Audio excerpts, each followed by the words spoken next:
Kejadian pasal 42 ayat 1 sampai dengan 38. Saudara-saudara Yusuf pergi ke Mesir.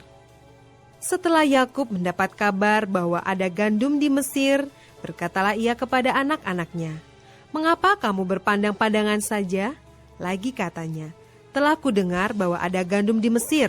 Pergilah ke sana dan berilah gandum di sana untuk kita, supaya kita tetap hidup dan jangan mati." Lalu pergilah 10 orang saudara Yusuf untuk membeli gandum di Mesir. Tetapi Yakub tidak membiarkan Benyamin adik Yusuf pergi bersama-sama dengan saudara-saudaranya. Sebab pikirnya, jangan-jangan ia ditimpa kecelakaan nanti. Jadi di antara orang yang datang membeli gandum, terdapatlah juga anak-anak Israel, sebab ada kelaparan di tanah Kanaan. Sementara itu, Yusuf telah menjadi mangku bumi di negeri itu. Dialah yang menjual gandum kepada seluruh rakyat negeri itu. Jadi ketika saudara-saudara Yusuf datang, kepadanya lah mereka menghadap dan sujud dengan mukanya sampai ke tanah. Ketika Yusuf melihat saudara-saudaranya, segeralah mereka dikenalnya.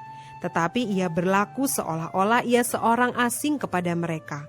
Ia menegur mereka dengan membentak. Katanya, "Dari mana kamu?" Jawab mereka, "Dari tanah Kanaan untuk membeli bahan makanan." Memang Yusuf mengenal saudara-saudaranya itu, tetapi dia tidak dikenal mereka. Lalu teringatlah Yusuf akan mimpi-mimpinya tentang mereka. Berkatalah ia kepada mereka, "Kamu ini pengintai. Kamu datang untuk melihat-lihat di mana negeri ini tidak dijaga." Tetapi jawab mereka, "Tidak, tuanku. Hanyalah untuk membeli bahan makanan hamba-hambamu ini datang. Kami ini sekalian anak dari satu ayah. Kami ini orang jujur. Hamba-hambamu ini bukanlah pengintai." Tetapi ia berkata kepada mereka, "Tidak, kamu datang untuk melihat-lihat di mana negeri ini tidak dijaga." Lalu jawab mereka, "Hamba-hambamu ini 12 orang. Kami bersaudara, anak dari satu ayah di tanah Kanaan.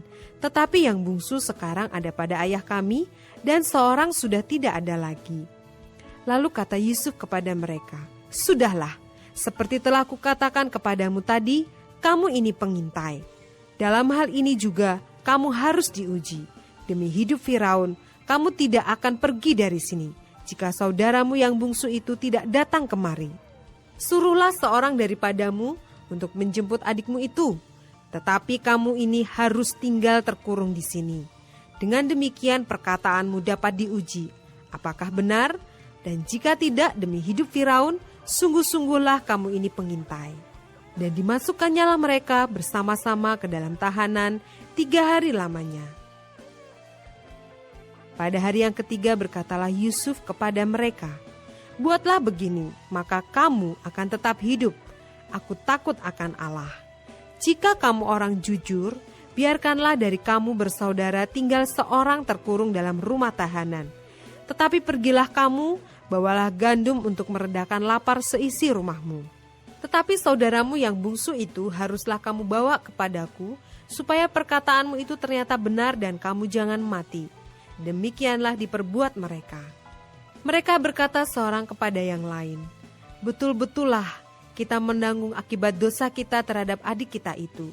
Bukankah kita melihat bagaimana sesak hatinya ketika ia memohon belas kasihan kepada kita? Tetapi kita tidak mendengarkan permohonannya. Itulah sebabnya kesesakan ini menimpa kita." Lalu Ruben menjawab mereka, "Bukankah dahulu kukatakan kepadamu, janganlah kamu berbuat dosa terhadap anak itu? Tetapi kamu tidak mendengarkan perkataanku. Sekarang darahnya dituntut daripada kita." Tetapi mereka tidak tahu bahwa Yusuf mengerti perkataan mereka, sebab mereka memakai seorang juru bahasa.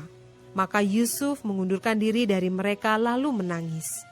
Kemudian ia kembali kepada mereka dan berkata-kata dengan mereka. Ia mengambil Simeon dari antara mereka, lalu disuruh belenggu di depan mata mereka.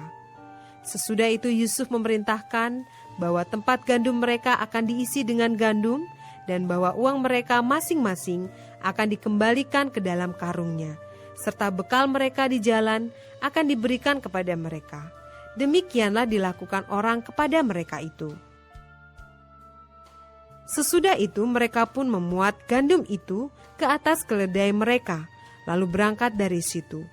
Ketika seorang membuka karungnya untuk memberi makan keledainya di tempat bermalam, dilihatnyalah uangnya ada di dalam mulut karungnya. Katanya kepada saudara-saudaranya, "Uangku dikembalikan, lihat ada dalam karungku." Lalu hati mereka menjadi tawar, dan mereka berpandang-pandangan dengan gemetar, serta berkata, "Apakah juga yang diperbuat Allah terhadap kita?" Ketika mereka sampai kepada Yakub, ayah mereka, di tanah Kanaan, mereka menceritakan segala sesuatu yang dialaminya. Katanya, "Orang itu, yakni yang menjadi tuan atas negeri itu, telah menegur kami dengan membentak dan memperlakukan kami sebagai pengintai negeri itu. Tetapi kata kami kepadanya, 'Kami orang jujur, kami bukan pengintai. Kami 12 orang bersaudara, anak-anak ayah kami. Seorang sudah tidak ada lagi, dan yang bungsu ada sekarang pada ayah kami di tanah Kanaan.' Lalu kata orang itu, yakni yang menjadi tuan atas negeri itu, kepada kami, 'Dari hal ini aku akan tahu apakah kamu orang jujur. Dari kamu bersaudara, haruslah kamu tinggalkan seorang padaku.